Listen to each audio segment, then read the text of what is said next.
Radio Rahim with the chosen one, Edgar Berlanga, here in New York City on the cusp of Puerto Rican Parade Day.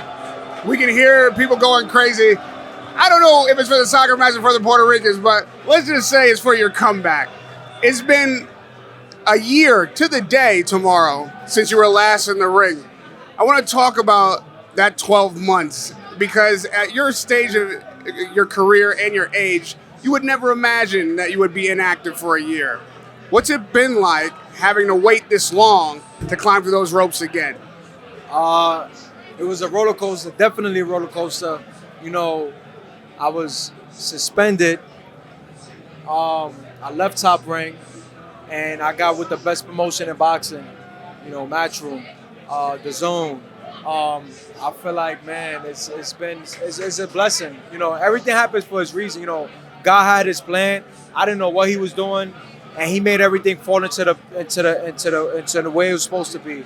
And you know, I'm back home, man. You know, I'm back here, New York, Madison Square Garden, the 24th. Obviously, as you said, the suspension is what started this chain of events.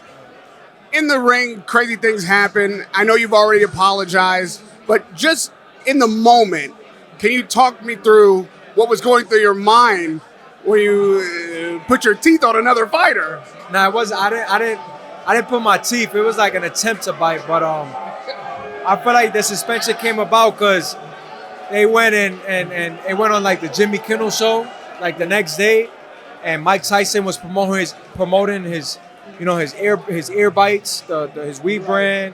So I feel like, and then it went on World Star, and all these big pages started reposting it and stuff. But you know, it was just like I just got a little carried away. I feel like, you know, he was a dirty fighter. You know, he split me open with an elbow. He was headbutting me the whole fight. He was throwing elbows. You know, I looked at the fight numerous times, man, and the dude was fighting so dirty. You know, so I feel like that was definitely one of the causes of why I reacted that way. I shouldn't have did that, but you know, it is what it is, man, and I'm past that. Well, he's not, as you call it, the only dirty fighter in boxing. You may encounter a fighter like that or worse again. With hindsight, with the years of maturity and experience, how would you now handle a situation like that, being the man you are and the fighter you are today? Just different, you know,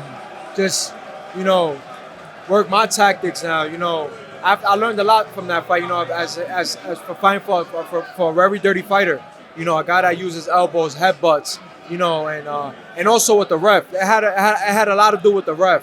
That's another thing too. Like, it made me realize how important it is to have a ref, because I told the ref, my team told the ref, right, literally before the fight in the locker room, I said, yo, ref, like, this guy's a dirty fighter. Like, he elbows, he headbutts. This is how he fights. No, we got you, champ. So that goes to show me. It went to show me, like, you know, which refs we're choosing. You know, and making sure the ref is aware of how a fighter fights. But you know, never again would I do that. You know, that was like out of frustration. You know, at the moment, literally at that moment. You know, but you know, I'm past that, like I said. In a moment like that, your promoter is probably the worst disadvantage because he's got a plan for you. He's got a potential earning for you. And then you meet a suspension. Like you say, probably really bad timing. Sometimes things happen, it catches the media, and it gets blown up bigger than what it was. But it did happen. And now you're sat down, and you're dealing with Top Rank. Why not weather this storm with them instead of leaving the ship? They didn't have the same vision that we had. I'm telling you, man, everything happened for a reason. Like, people don't understand, man. God works in mysterious ways. I had the suspension. I couldn't fight. They wanted me to fight December. I was supposed to fight December on the. They was talking about me main eventing December at the Garden when Teofimo main evented. You know, I got suspended. I couldn't fight. You know, we was like, after the suspension, we want to go a certain route. They didn't want to go that route. They didn't want to go where we wanted to go. They didn't see the vision that we saw. So we was like, yo, we want out. We want out. That's what it is. We want out. We want the bigger fights. I want to prove myself.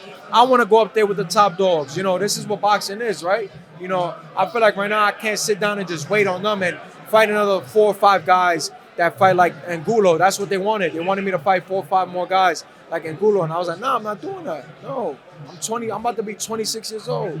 You know, got my brothers over here, Shakur Stevenson. You got Teofimo Lopez. You got Javante Davis. You got Devin Haney. These guys is fighting top level position. These are guys that Ryan Garcia that came from my era. That we come from the same era. You know, we was in national tournaments together. These guys are fighting big fights, and I'm over here still fighting these type of guys. Nah, I want the big guys. I want the big dogs. Now I gotta step up. You know what I'm saying? And this is what boxing is, right? You gotta show and prove. It's about legacy, man. What was the route, the plan that you laid out, that your vision that they didn't want to take? We wanted a main event. We wanted to fight Ryder. You know, that was a fight that I called out Ryder when Ryder didn't have no fight at all. This was last September when Ryder fought when Ryder won the fight in Zach Parker. So you just see how everything played out. We was trying to. I called out Ryder. Ryder wanted the fight. We couldn't get the fight. Ryder went and took the Zach Parker fight. The fight ended in 3 rounds, and then his next fight he fought Canelo Alvarez. So you see the game plan. Ruse is playing chess. You know what I'm saying? And we couldn't make the fight happen. So we was like, yo, like our vision wasn't the same. You know, it was like, yo, all right, we're just gonna have to step away. And now you're in line, as the talk is, to be the same position that Ryder was in May, and that you might be Canelo's next opponent. That's something that probably doesn't happen if you're not with Matchroom. So when you laid out that vision for Matchroom, was that the first thing they set in front of you on the table? Oh, of course, you know, Eddie put that out there. The first thing was like, we get your feet wet, you know, possibly fight another fight, and then we get Canelo. Or, you know, you look impressive, you know, this fight, and then, you know, we could talk, you know, God willing, you know, we talk a Canelo fight, but I'm focused on the 24th, man. Like, and you say, like, get your feet wet, and no disrespect to Quigley, but how important is it for you to, like you say, not just win, but probably look really, really good, get people out of their chairs to secure a fight with Canelo as soon as September? Yeah, you know, when I say get my feet wet, I don't mean it no disrespect, but I mean it disrespectful. Like, no disrespect in a sense where I'm not trying to say he's a cab driver, he's a guy that I'm not worried about, but meaning like I gotta go in there and I gotta, you know, I haven't been in the ring for a year, so you know I gotta go in there and prove myself and show that I can hang over there with the top dogs. You know, my last 2 fights I was injured. You know, people don't know that. I came from a bicep injury. People don't understand how devastating that is when you tear your bicep. How can I say, the recovery that's a year and a half. A year and a half. Fighters take a year and a half without fighting to recover this bicep. And I came back within 4 months and fought a main event fight. Fought a guy that fought Triple G, that fought, you know, main event fights, that been at that level. And then I fought Angulo, you know, back to back, injured. So it's like, people don't understand that where my mindset was at. People took that and went with, oh, he's not knocking nobody. Nah, look at this kid, went back in a heartbeat and went into the ring and fought. You know, so I'm just happy that like I said, man, God works in mysterious ways. I took this year off. I'm back here. You know, I'm back in New York, man. Everything just made sense, and I'm happy what's going on now. It'll be Mexican Independence Weekend. It'll be Puerto Rican versus a Mexican. It'll be a young fighter trying to take on the pound-for-pound #1.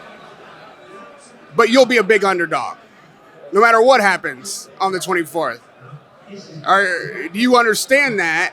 And then what is it that we haven't seen from you that would make anybody think you could win that fight against Canelo in September? When the competition steps up, I'll step up. When I feel like I really got my back against the wall, that's when I perform at my best. And I feel like right now, the 24th, I got my back against the wall. Like literally, like when Edgar Berlanga has his back against the wall and it's like me versus everybody, or my team versus the whole world, I feel like that's when I perform at my best. The 24th, I have my back against the wall. It's either gonna make me or break me. It's either the 24th gonna be like, this guy Berlanga, yeah, he ain't, whatever, pack him up. Or it's gonna be like, holy shit, this dude is back. He ain't playing no games, man. Like, so this is that's why I say I'm taking this fight very serious, because between that fight and then even the Canelo fight, possibly happen. That's another fight too. Back against the wall, being the underdog, the whole world going against me. So as long as I got God with me, I got my family. I'm working hard, and this is right. The mental is right. My IQ is right. Sky's the limit, man. And in closing, do you need a knockout against Quigley to deserve a shot against Canelo? I don't necessarily think it's a knockout. I feel like I gotta really just go out there and show the world that, what I'm saying, like this dude's back. Like, the monster's back, the chosen one, Berlanga, yeah, he's back where he needs to be. I don't like to put out there, oh yeah, I'm gonna knock this guy. Nah. Because I'm going in there to handle my business. I'm going in there to hurt. I'm going in there to take his head off. I'm going in there to do what I do best. You know what I'm saying? But I don't want to cloud my brain with, oh, a knockout, and the knockout don't come, and it's like, oh, so now what? You know what I'm saying? I want to go in there, do what I do, follow the game plan that me and my coach got, my team got, and execute that. And lastly, we saw John Ryder's performance against Canelo. Even though clearly didn't get the win, he did represent himself well. He gave Canelo some rough rounds late, came back from a knockdown. We saw him against Triple G Canelo. It was a tough fight. Do you feel like this is a good time to get Canelo? There's a lot of conversation about whether or not he's slipping. Do you think that is what's happening at this stage of his career? I don't think he's slipping. I feel like just you get to a certain point in your career, you know what I'm saying? How old is Canelo? 32, right? He fought a lot of tough guys, man. Like he's been in there with a lot of legends, man. And people don't understand that you get to that point in your career where it's like you got all the money, you know what I'm saying, and you just, you don't take boxing as serious as you would when 5-6 years ago, and he's still the king at 168. He got all the titles, so you can't overlook that man at all. He went in there, he destroyed, Ryder. I know they were saying he was supposed to stop Ryder, but Ryder's a tough guy, man. Like, he's tough. That motherfucker's tough. He come in there, he fight. You know what I'm saying? So, for people to be in there and say, oh yeah, he was supposed to knock Ryder, like, nah, it was none of that. He'll give everybody a tough fight. Are we gonna see you in the parade tomorrow? Oh, for sure. I got my float. We starting on 46th Street. So I'm happy, man. That's another thing, man. I'm here back in New York, for the weekend.